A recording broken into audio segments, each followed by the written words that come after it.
La capacidad que tienen las poblaciones para aminorar o adaptarse a los impactos negativos del cambio climático depende de distintos factores, como por ejemplo la raza, clase, género, capital y representación política, entre otros factores.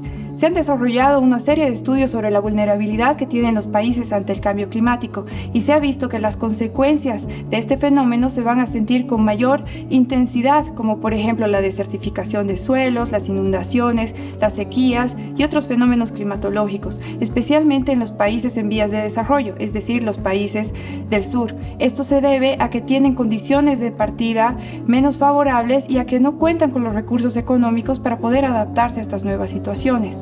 Asimismo, se ha visto que el cambio climático va a generar una serie de impactos sociales, como por ejemplo en el sector de salud. Se ha visto, por ejemplo, que los problemas respiratorios van a ser agravados por el tema de la contaminación del aire y también van a haber problemas por las elevadas temperaturas. Asimismo, se van a generar otros impactos culturales y sociales en las poblaciones, específicamente en las poblaciones minoritarias, en las comunidades indígenas y en las personas que tienen menos recursos para hacer frente a esta problemática. Es en este sentido que el cambio climático es una cuestión de derechos humanos y de justicia.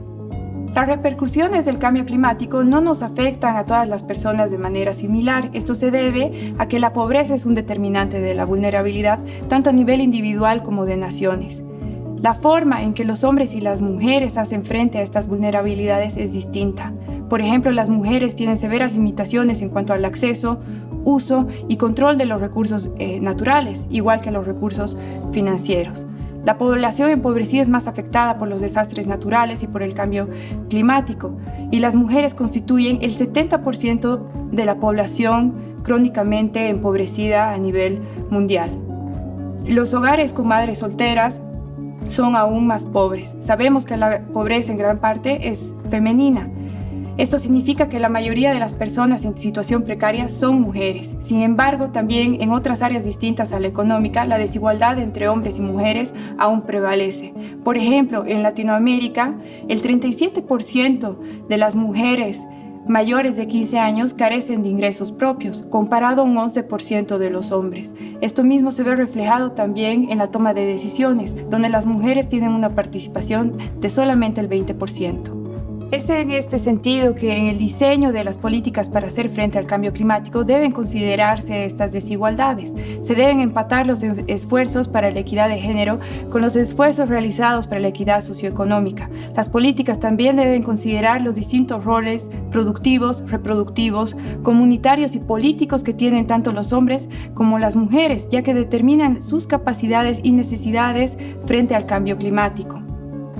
Las diferencias específicas de género deben tomarse en cuenta en el diseño y operación de estas políticas con el fin de poder empoderar a las mujeres. Existe la necesidad de vincular las políticas ambientales con las políticas de género. Es necesario incorporar a las mujeres en las esferas de toma de decisiones internacionales en cuanto al cambio climático, como también en los distintos niveles de toma de decisiones públicos, por ejemplo, en nuestro país. Las mujeres son las más afectadas por el cambio climático y las que menos representación tienen en estas esferas de tomas de decisiones.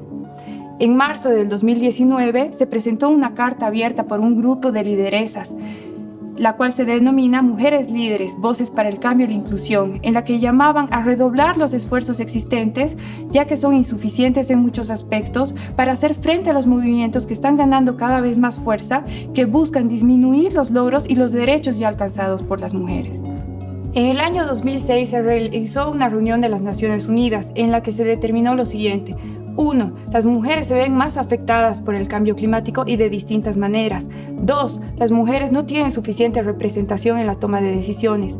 3. Las mujeres deben ser incluidas en la toma de decisiones porque viven el cambio de distintas maneras y tienen diferentes experiencias en cuanto a la adaptación al cambio climático.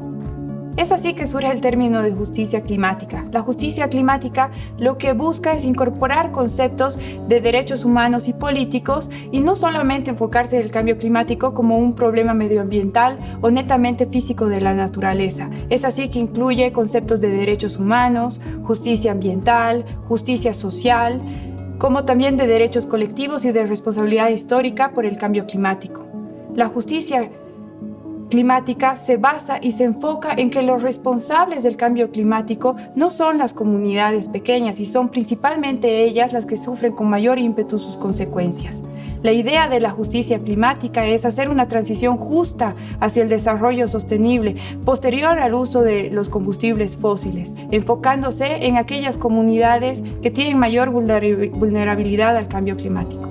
El concepto de justicia climática surge en el momento en que se observa que el cambio climático tiene y tendrá una incidencia ambiental y social diferenciada en la población mundial.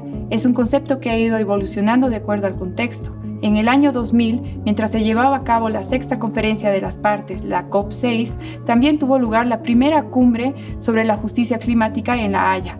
Esta cumbre lo que buscaba era afirmar que el cambio climático es una cuestión de derechos humanos y también formar alianzas que iban más allá de los países y las fronteras para poder hacer frente al cambio climático y en favor al desarrollo sostenible. 2 años más tarde, en Johannesburgo, se reunió un grupo de ambientalistas previo a la cumbre de Río+10 en la que se adoptaron los principios de justicia climática de Bali. La justicia climática declara a las comunidades que son dependientes de los recursos naturales para su sustento y culturas como derecho a ser dueñas de estas y manejarlas de una manera sostenible. De igual forma, está en contra de la mercantilización de la naturaleza y sus recursos.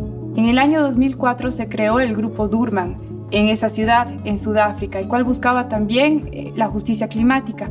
Fue aquí donde representantes de diversos organismos no gubernamentales y movimientos sociales discutieron políticas realistas para hacer frente al cambio climático.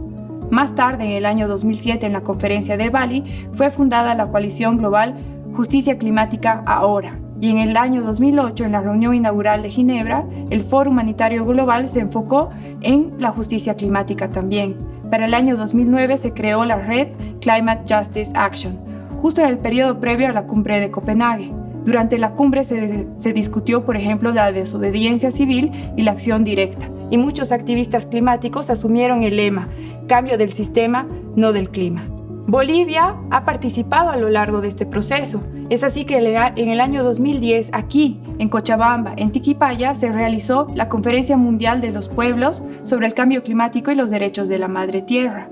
Es en esta conferencia que se llega a formular el Acuerdo de los Pueblos, que entre otras cosas busca promover una mayor justicia climática.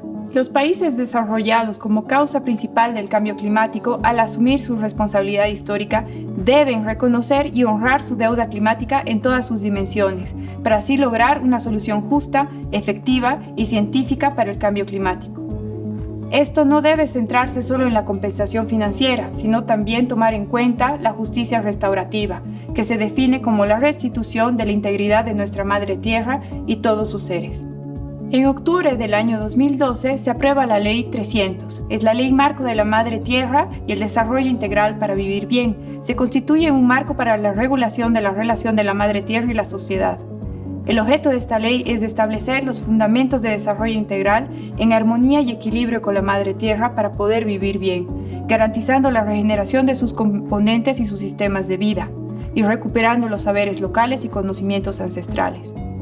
Esta ley se constituye en la ley marco y de preferente aplicación para el desarrollo de leyes específicas, políticas, normas, estrategias, planes, programas y proyectos. En su artículo 4, la ley establece una serie de principios dentro de los cuales se encuentra la justicia climática. El Estado Plurinacional de Bolivia, en el marco de la equidad y las responsabilidades comunes pero diferenciadas de los países ante el cambio climático, reconoce el derecho que tiene el pueblo boliviano y sobre todo las personas más afectadas por el mismo a alcanzar el vivir bien a través de su desarrollo integral en el marco del respeto a las capacidades de regeneración de la Madre Tierra. El desarrollo integral no es un fin, sino una fase intermedia para poder alcanzar el vivir bien como un nuevo paradigma de desarrollo, en el que la vida de las personas y las comunidades va ante todo, salvaguardando el acceso al agua limpia, al aire de calidad, a la vivienda digna, a la alimentación saludable, además de los derechos humanos fundamentales que están dentro de nuestra Constitución Política del Estado.